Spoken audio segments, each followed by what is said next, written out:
The Benjamin Dixon Show is only possible with listener support.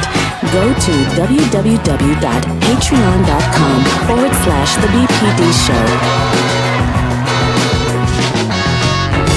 Show. Good morning. It is always a good day when I get to pull up and fill in for Sir Benjamin Dixon. Good morning. My name is Anoa Changa, and I am ready to rock and roll, even at 8 o'clock in the morning. I hope you all are doing really well today. Shout out to folks who have elections happening in their states. There are primaries happening all over the place this year. But we have, of course, because we're in a midterm election cycle, all up and down the ballot. We have elections happening in Nebraska and West Virginia. And despite the mainstream media, leaning red, Nebraska and West Virginia have states, have elections, anything is possible if people show up and support the candidates that they believe in and that matter. And we'll talk a little bit more about that later in the show today. It's been really interesting just watching the internets and watching, Ben and Rebecca in Georgia and everyone do what they do over here. It's been quite some time since I've regularly contributed to YouTube commentary, video commentary in this way. But just really thinking about more recently, just seeing the conversation that has been happening around the death and the depth of YouTube, I guess, self-proclaimed relationship guru Kevin Samuels. So I'm, I guess, one of the fortunate few who had never knew or heard of Mr. Samuels before recently. I do, appreciate having a diversity of folks that come across my timeline to help me get information and stuff going. But it wasn't until a couple weeks ago, I just recently started trying to do online dating. I know that's a whole nother conversation. But people, there's this one app called Coffee Meets Bagel. People like you go look at their app. It was either Coffee Meets Bagel or Match.com. I can't remember which one. But a dude had something about Kevin Samuels, and if you don't like him or you think he's wrong or you think he's a problem, then I'm not the person for you. And I was like, oh, that's really interesting to reference someone else like that in your dating profile. I should look up to see who this person is, right? So I can understand whether or not I should click or not, right? And so just my brief little just cursory review on the internet, I was like, oh, I really don't have time nor brain power to formulate an opinion about you or this person, but I'm just gonna err on the side of caution that you're not for me. And then we fast forward to about a week or two ago, and Mrs. Samuels went viral. Folks were talking about how he was talking about a 35-year-old woman, a woman who was 35 or older, and that generated a lot of conversation. And then a week after that, he has passed away, right? And there's a lot of conversation going on. There's been some really good commentary written about this already. Shout out to one of our staff writers at News One, Zach Lindley, who has written a couple of pieces about Kevin Samuels and just this genre of the internet, right? Misogyny, some will say it's uplifting Black men and giving them space and place. That's fine and interesting and dandy. It can be done without having to denigrate people. And, folks will say, oh, but he's hard on everyone.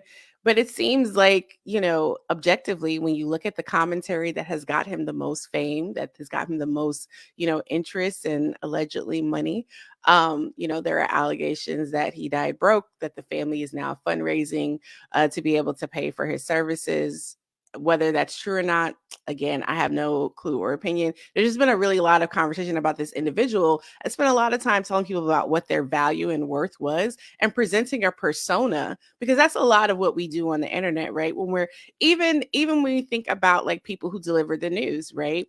Even Ben and myself, to some extent, have developed personas in the way in which that we engage, because it's interesting, right? It's entertaining. If I just sat here talking to you in my regular mom voice, that may or may not be interesting to you. I may or may not actually, in my regular self, be interesting to many people, but we step into a new role. It makes me think of law school, right? When they're teaching us about how to do, opening arguments and closing arguments, and how we're presenting, how do we stand. There's a lot of theatrics in the way we present and give information to other people. Unfortunately, when you step outside of a value alignment, or you have a particular type of value alignment that's geared towards demeaning, degrading, putting other folks down, it can create a certain atmosphere around you and the messaging and what you're doing. What I found most interesting in a lot of the conversation around, Mr. Samuel's death was the fact that it took a while. Part of why it took so long to confirm the internet rumors of whether or not he had actually passed away is it took a while to notify, to identify, to get into contact with his next of kin, reportedly because of relationships that he has with his daughter, his mother, and other members of the family. And I mean, that just speaks a lot of values to someone who is delivering relationship advice, who themselves do not often have it together, right? And we can present as very together. We can present as having all the answers, and then our own personal lives are in shambles. I know for me, part of why, I stopped doing commentary, part of why I pulled away from doing the podcast is just because I had to personally get myself together and focus my strength and energy on my life, on my health. But it's just really interesting, to see someone's life coming into the light and how it doesn't align with what they projected and told others. One of the things that I think about, like with all this self-help guru relationship space, I dabbled a bit in my 20s, reading like a Yana Van Zandt and other folks. But ultimately, it just seems like we need to work on like communication and defining for ourselves what we value, who we value, and what we value in ourselves as well. So that's the little spiel that I have about Kevin Samuels and this whole conversation. But I just think it's really interesting that there is a section of the internet, there's a section of social media, there's a section of book media, right? I mean, even thinking back to there's a sister wrote an article back in January about venturing into online dating and thinking about where this being down on woman's self-help dating guru came from. I mean, it might predate Steve Harvey, but when you think back to Steve Harvey's Think Like a Man, that is definitely a villain origin story in the making for the self-help guru. I'm going to tell women, and particularly Black women in this instance, what to do with themselves.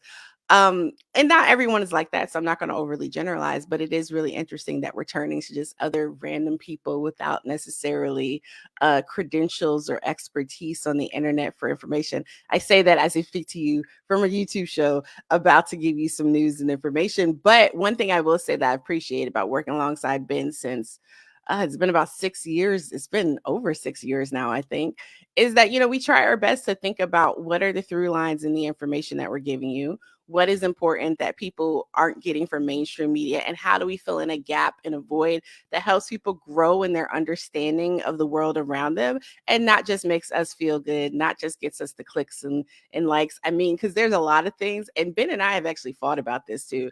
There are a lot of things that we could be doing that could get like hella clicks and likes and bring in money and sponsorships and all types of stuff, but that doesn't feel good in alignment with our values. And that also doesn't help us achieve, the objective of making sure people have good content, good information that helps us in our daily decision making or how we're showing up in these various political moments around us.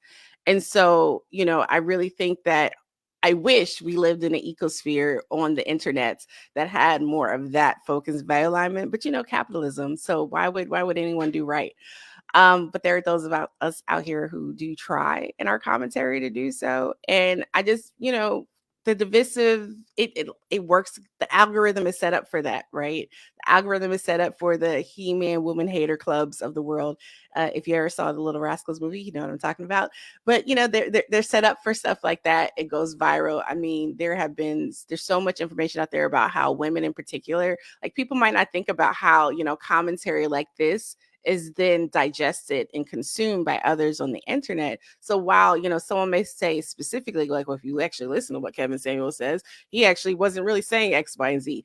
Okay, cool, whatever. If that's what your argument is, that's your business. But we don't control how people take what we're saying, right? We don't look at how it reinforces other negative stereotypes that are out there about women, particularly in this instance, as Black women speaking about this. When we think about, the different men's rights activist type segments of the internet that are out there, we don't think about how this is reinforcing. When I'm looking at some of this, like the right-wing sites that are sad or talking about, the loss of his life and stuff. Again, loss of life, is unfortunate whenever it happens. But when we're looking at like who is co-signing, some of what he was saying, particularly, when you're thinking about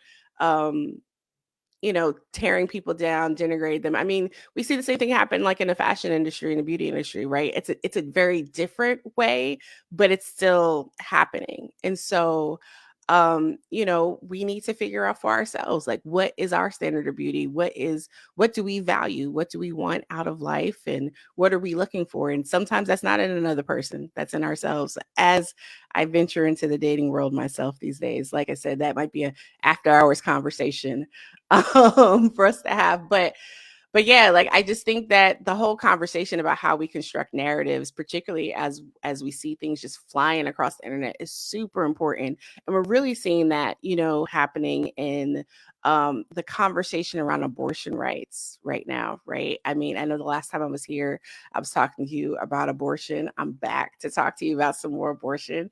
Abortion's on demand for everyone everywhere. That's what people say anyway. But real talk, like, that the at the bottom line, like, having the access and the rights, like, isn't it wild that we need to establish the right for people to make decisions about their own bodies and health? Like, that is so wild. And when we think about, as Black folks in particular, like, some people say, oh, that's not really our issue, that's white people issue or whatever.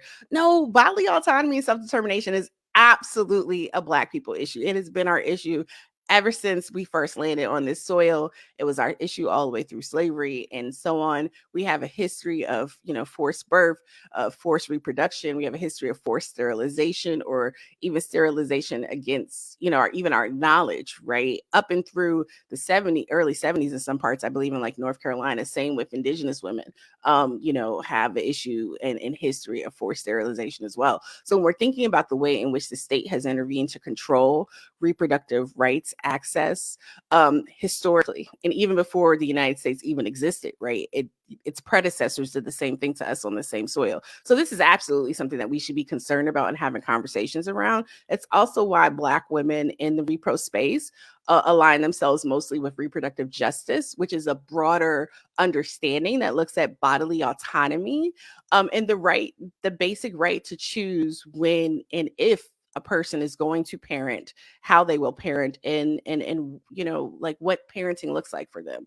Does parenting involve actually giving birth? Does it involve adoption? I mean, there's been a whole conversation after the draft leak. We're exactly, I believe, 1 week post draft leak of the Supreme Court case Dobbs v. Jackson Women's Health Organization, the Alito draft decision. And what's really interesting in the conversation that's been happening is that it's been shifting and deflecting from the actual contents in the egregious nature of the opinions of a majority of the Supreme Court, in terms of how people's bodies, particularly women and those who are able to give birth, how their bodies are amenable to control. We have seen protests happening all over the country. There are different organizational formations. I believe, the Women's March, along with a broad group of reproductive justice and reproductive health organizations, are having something this week.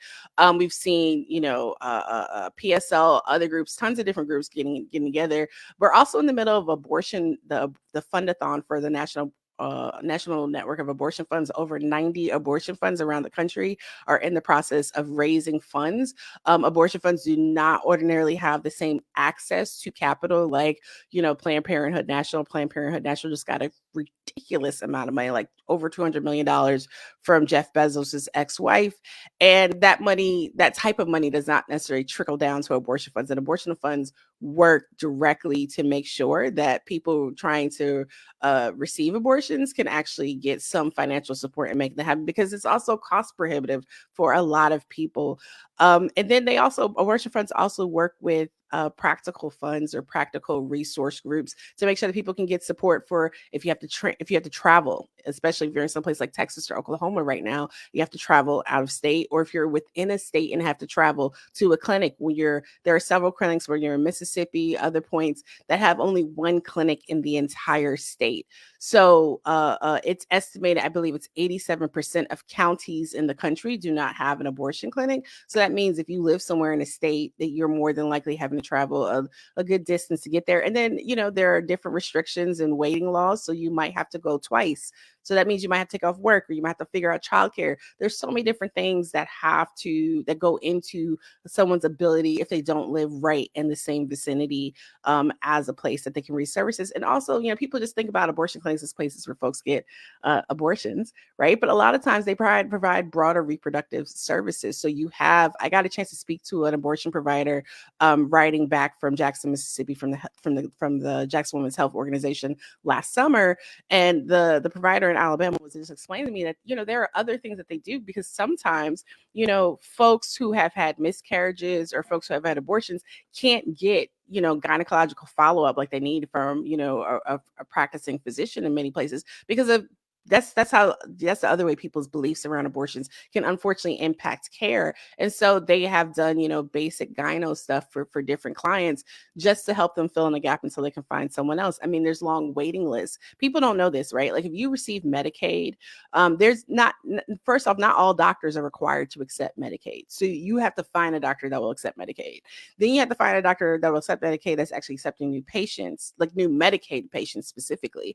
And then you have to possibly even getting on a waiting list. So you're doing all of that to get gynecological care, possibly getting a contraception. That could be months before you've actually received. You could be pregnant, right, by the time you actually finally get in to see a doctor. So people don't think about these things when they're talking about, it's no big deal what's happening with the Supreme Court, or this isn't really a big issue. It is a really broad issue that has wide implications. When I was talking with the folks in Mississippi, one thing that they're explaining to me is that if folks are going to the health department to get their birth control, you can have several months. I think it was like 4 to 6 months on average. You can have a several month wait to get an appointment to get contraception. That's birth control pills. That's finding out about IUD services. That's any type of contraception, right? Other than a condom. That is a ridiculous amount of time to wait if you do not have private medical insurance and already have an established relationship with a doctor. But even when you do have an established relationship with a gynecologist, you might still have a wait to get in. And so we see also issues with maternal mortality and maternal health connected to the abortion case conversation. There are recent studies that have shown that states with, more severe abortion restrictions actually are doing the worst in maternal health and with maternal mortality indices. And as a whole, the United States is abysmal when it comes to other industrialized nations. And not just the supports that it provides, new mothers, new parents, but into maternal health and maternal access as a whole. During the pandemic, there was a waiver provision included in the COVID ARP funds that actually allowed for states to extend the postpartum Medicaid care up to a year, right? It's a permissive thing. So states have to choose to opt to do that. I think the standard right now is like 60 days or something.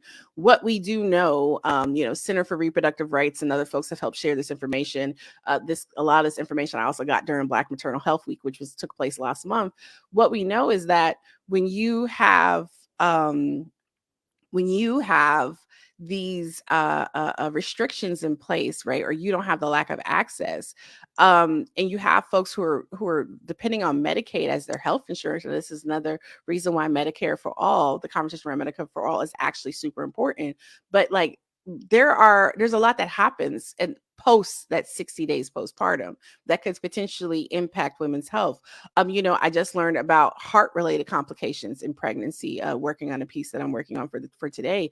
And you have people, Black women, unfortunately, are disproportionately more likely to have issues with blood clots in their lungs or heart attacks or things of that nature. But what does this have to do with abortion, Anoa? Well, people are so focused on taking away people's right to bodily autonomy that they're not actually passing, whether it's in, many of the southern states or states that have not expanded Medicaid, or even this waiver process, right? Like for pregnant women who are covered by Medicaid, being able to have Medicaid and doctor access up to a year.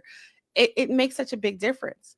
But I got on this whole tangent about, the medical aspects and abortion restrictions, things like that. But what I wanted to talk about actually was the protests that have been happening, and comparing the protests alongside the different abortion protests that have been happening over the past week, particularly the protests at Kavanaugh's house. People have been like, oh my God, this is so, the Supreme Court justices are being threatened, and this is so horrible. Allegedly, according to reports, some of these people are Kavanaugh's neighbors, and there was at least one reporter had posted on Twitter that the neighbors had actually offered them wine and cheese. This is how dangerous this situation is. You don't want people protesting in front of your house. Don't end people's right to bodily autonomy, even though it's being alleged that this could actually be in violation of a federal statute. I mean, you know what? Slavery was also legal. And, when things are legal, it doesn't necessarily make it morally right or ethically correct. Right. And this is absolutely this is not a time to threaten people's lives. Do what you do. That's your business. But when people are showing up, making their voices heard, when people are directly challenging authority, because this is the problem with the Supreme Court. The Supreme Court is an even more white supremacist, unrepresentative body than the Senate. Wild. Senate's very, very unrepresentative. Supreme Court even more so, even with, the addition of Judge KBJ, coming soon after Breyer steps down. But when we're thinking about 9 people sitting in a room or in their various offices, floating around drafts, hypothesizing about the law and using interpretations from people from the 1600s to justify denying bodily autonomy, reproductive rights, and justice to, millions of people around the country, there is a problem with this so-called idea of democracy that protects liberty and justice for all, right? I mean, we have 9 people, the majority of whom absolutely okay with denying people's right to abortion and kicking it back to states, as if the states, unchecked, have ever protected people's rights on their own. Now, there are some states that have expanded reproductive access. I think California and Illinois, off the top of my head, are some, possibly also Colorado. But those are still hard fought wins. And if those states turn over, to different control, those rights could go away. Our rights should not be dependent upon who's in charge. They should be established and firm. And when you look at the rationale that's underpinning, the privacy, the right to privacy that is grounded in not just the Roe v. Wade case, which is what, they're looking at using Dobbs to overturn, but also in Griswold, I think it's Griswold v. Connecticut, which established, which banned states from being able to, which overturned states' rights to be able to ban contraception. Right. And so we are seeing some states trying to do such things. Like Missouri has a very extreme law that's trying to put into place that would ban possibly even IUDs, that would ban also, I think, emergency contraception, again, off the top of my head. So I will double check and make sure I have this right for you tomorrow. But even the fertilization, IVF, removing, for folks who have fertility issues or who are trying to, store their eggs, right? So there are a lot of different provisions. I mean, there's some conversation that even the way that states are actually starting to do something, it could actually limit the way people receive treatment for things like ectopic pregnancies and miscarriages, So when we're talking about, they claim that justices are being threatened. To my knowledge, as of last night, there had not been actually established credible threats. What people are calling threats are these protests. You have Cornyn and the Senate moving so quickly to push legislation that would increase security for the justices and their families. So that means Jenny Thomas's seditious self is going to get increased security, more than likely on the taxpayer's dime. How does that work? So when we're just really thinking about what's happening right now, media is just repeating what's being said, right, without actually interrogating. You have Cornyn, you have the Texas senators, Cornyn and Cruz, making these wild statements about, threats of violence and stuff. You have other conservatives, drawing comparisons to a New Jersey judge in 2020 whose husband was murdered and her son was shot. No, her son, I'm sorry. Oof. apologies. Her son was murdered and her husband was shot by a former attorney, men's rights activist that had been before the judge that was really angry. So it's not that there hasn't been violence against judges. People, take their duty seriously, whether we agree with their decisions or not. If they're elected judges, we can vote them. We can work to organize and vote them out, right? Or if there's really something egregious, if there's a judicial code of ethics or other, board that can review their decisions, then maybe in some instances that could be something, whether that's on appeal or if there's some other body that could be in some states, right? Possibility. The problem with the Supreme Court is there is no such body or authority other than Congress that can check them. The Supreme Court's walking around like now, like, who's going to check me, boo? But Congress can act. And the fact that Congress is choosing to act based on conjecture, right, instead of actual facts. Like, Congress is moving faster to protect Supreme Court justices as they are destroying people's rights and access than they are moving to protect the rights and access themselves. We've seen Congress drag its feet, and I mean the Senate in particular drag its feet. And yes, I understand that it's certain factions or configurations within the Senate, but as a whole, the Senate is an extremely unrepresentative body that does not represent nor speak for the people. And when we look at what the Supreme Court is getting ready to do, it falls out of favor with even popular opinion. And I'm one of the last people to talk to say, hey, well, popular opinion says. I mean, the fact that even the majority of even conservatives do not agree with some of the more extreme bans and policies that are happening right now. I mean, Republicans are talking about possibly, if they take back, at least the Senate, but if not both the Senate and the House, they're going to be pushing for a federal abortion ban. And I mean, these are really scary times. And yes, there are a lot of issues going on, voting rights, but if we don't see the intersection between all these issues and the remnants of so-called democracy, I mean, we're going to be doomed. And so that is, my spiel for the day. And I hope you enjoyed this little morning dose of what Anoa. I'll be back tomorrow. I'm wrapping it up because I think James is going to come in with some tunes. Wake it up, perk it up a little bit up in here. But I appreciate y'all. And like I said, if voting is not the only answer for this madness, I think that folks are just like, this is why we need to vote. A lot of us voted in 2020. A lot of us voted a way that maybe we didn't necessarily agree with, and voted we necessarily didn't like or want our preference, but we voted. We did what we were supposed to do. And now we want, folks to show up and do their job. Yes, expanding, a Democratic Senate would, in theory, help us move agendas on voting rights, possibly hopefully finally getting some childcare access, some childcare tax credit, and other needed issues. But that only depends on if people who actually have those values and the moral strength to act get elected. Last thing I will say, because we have, like I said, we have primaries today. We have primaries happening the next 2 Tuesdays of this month. And it really does matter. Primaries absolutely matter.